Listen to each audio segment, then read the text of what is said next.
Le soutien apporté par l'Occident aux politiques expansionnistes du régime sioniste, en particulier la poursuite de la colonisation dans les territoires palestiniens, a suscité la réaction des responsables et des habitants palestiniens. Voici les explications de Mohamed Latrèche, responsable du Parti des musulmans de France.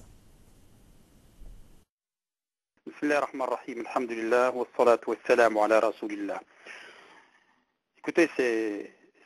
inimaginable, mais que voulez-vous, dans le système sioniste, il y a déjà l'extrémisme, et dans l'extrémisme, il y a encore le jusqu'au-boutisme. Je pense que ce n'est pas un défi que lance uniquement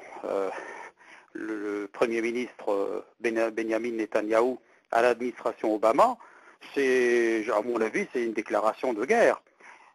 Qu'est-ce que ça veut dire vouloir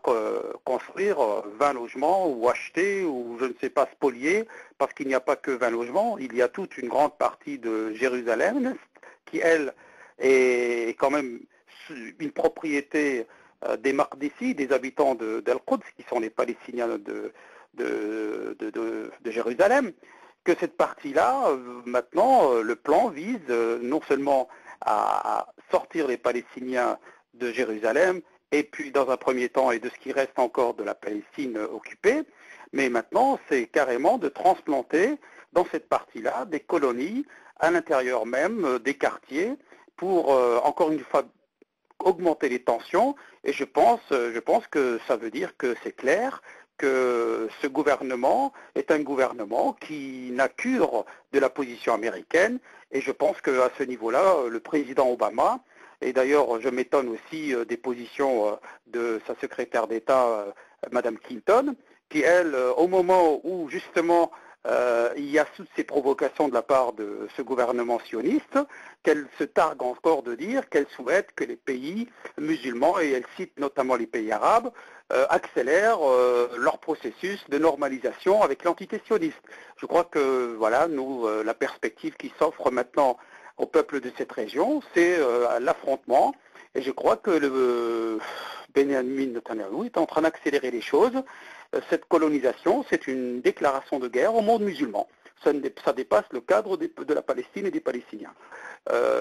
Avant que Benjamin Netanyahou prenne officiellement ses fonctions et dévoile son soi-disant plan ou stratégie politique, je crois que déjà nous entendions parler de cette fameuse tension par rapport aux nouvelles implantations dans les territoires occupés, c'est-à-dire en Cisjordanie notamment. Donc il y avait soi-disant un désaccord entre l'administration Bush et il y a peut-être un désaccord sur, j'allais presque dire, la façon de faire les choses, à savoir de construire des colonies qui sont détachées de celles déjà existantes. Mais que voulez-vous? Vous avez déjà l'administration Bush qui a tiré un trait sur les anciennes colonisations, donc elle parle de nouvelles. Ensuite, nous avons eu une nuance avec Madame Clinton, et qui disait elle-même qu'elle peut comprendre que pour les besoins vitaux de cette entité Israël, que pour les besoins notamment d'expansion j'allais dire, ou d'augmentation de population, je parle des colons juifs qui occupent justement ces terres palestiniennes, qu'elle comprenait qu'effectivement il y avait besoin d'étendre les colonies.